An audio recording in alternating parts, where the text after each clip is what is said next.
Hello, Mr. Popper's Penguins. I'm on chapter 18. It's called April Winds. It was unseasonably warm in Boston. It was actually hot in New York. In their rooms at the Great Tower Hotel overlooking Central Park, the penguins were feeling the heat badly. Mr. Popper took them up to the roof garden to catch whatever cool breeze might be blowing. The penguins were all charmed by the sparkling lights and the confusion of the city below. The younger birds began crowding over the edge of the roof and looking down at the great canyons beneath them. It made Mr. Popper very nervous to see them shoving each other, as if at any moment they might succeed in pushing one over. He remembered how the South Pole penguins always did this, to find out what danger lay below. The roof was not a safe place for them. Mr. Popper had never forgotten how badly frightened he had been when Captain Cook had been so ill, before Greta came. He could not risk the chance of losing one of his penguins now. Where the penguins were concerned, nothing was ever too much trouble for him. He took them downstairs again and bathed them under the cold showers in the bathroom. This kept him busy a large part of the night. With all this lack of sleep, he was quite drowsy the next morning when he had to call the taxis to get to the theater. Besides, Mr. Popper had always been a little absent-minded.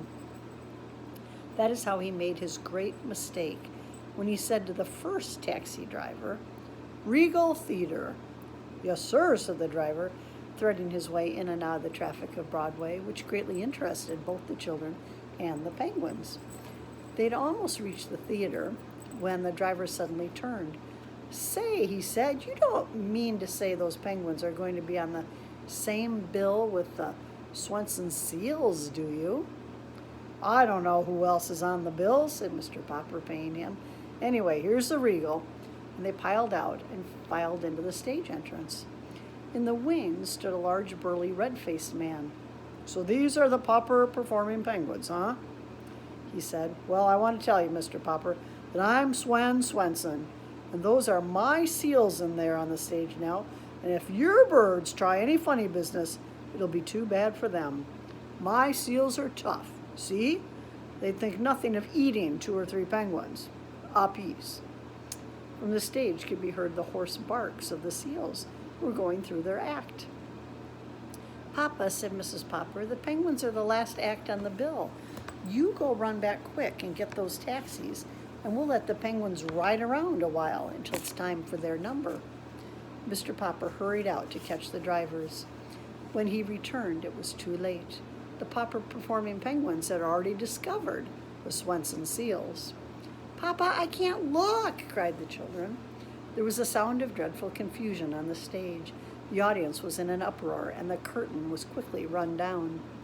When the Poppers rushed onto stage, both penguins and seals had found the stairway leading up to the Swenson dressing room and were on their way upstairs.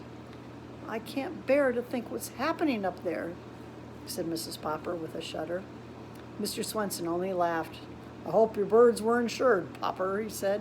"How much were they worth?" "Well, let's go up and have a look." "You go up, Papa," said Mrs. Popper.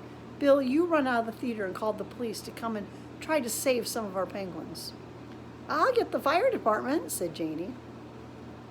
When the firemen with great clanging came and set up their ladders so they could get in through the window of Mr. Swenson's dressing room, they were a little vexed to find that there was no fire at all. However, when they found 6 black mustached seals sitting barking in the middle of the room, with 12 penguins parading happily around them in a square, they felt better. Then the policemen came in their patrol and climbed up the ladder, which the firemen had left against the building. By the time they too came through the window, they could scarcely believe their eyes, for the firemen had put firemen's helmets on the penguins, which made the delighted birds look very silly.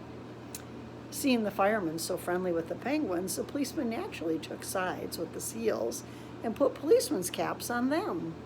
The seals looked very fierce with their long black mustaches and black faces underneath.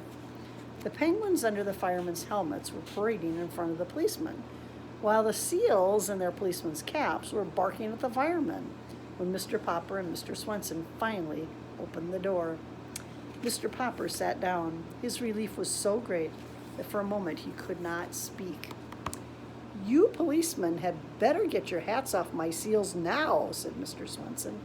"I got to go down on the stage and finish the act." Then he and his 6 seals slipped out of the room with a few parting barks. "Well, goodbye, ducks," said the firemen, regretfully removing their helmets from the penguins and putting them on their own heads. Then they disappeared down the ladder. The penguins, of course, wanted to follow, but Mr. Popper held them back.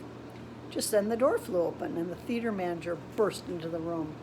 "Hold that man!" he shouted to the policeman, pointing at Mr. Popper. "I have a warrant for his arrest." "Who, me?" said Mr. Popper in a daze. "What have I done?" "You've broken into my theater and thrown the place into a panic. That's what you've done. You're a disturber of the peace." "But I'm Mr. Popper, and these are my performing penguins, famous from coast to coast." "I don't care who you are. You haven't any business in my theater." "But Mr. Greenbaum is going to pay us $5,000 a week at the Royal." "Mr. Greenbaum's theater is the Royal, not the Regal. You've come to the wrong theater.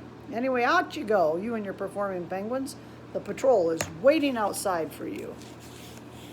Yikes. That's the end of chapter 18. Chapter 19 is called Admiral Drake.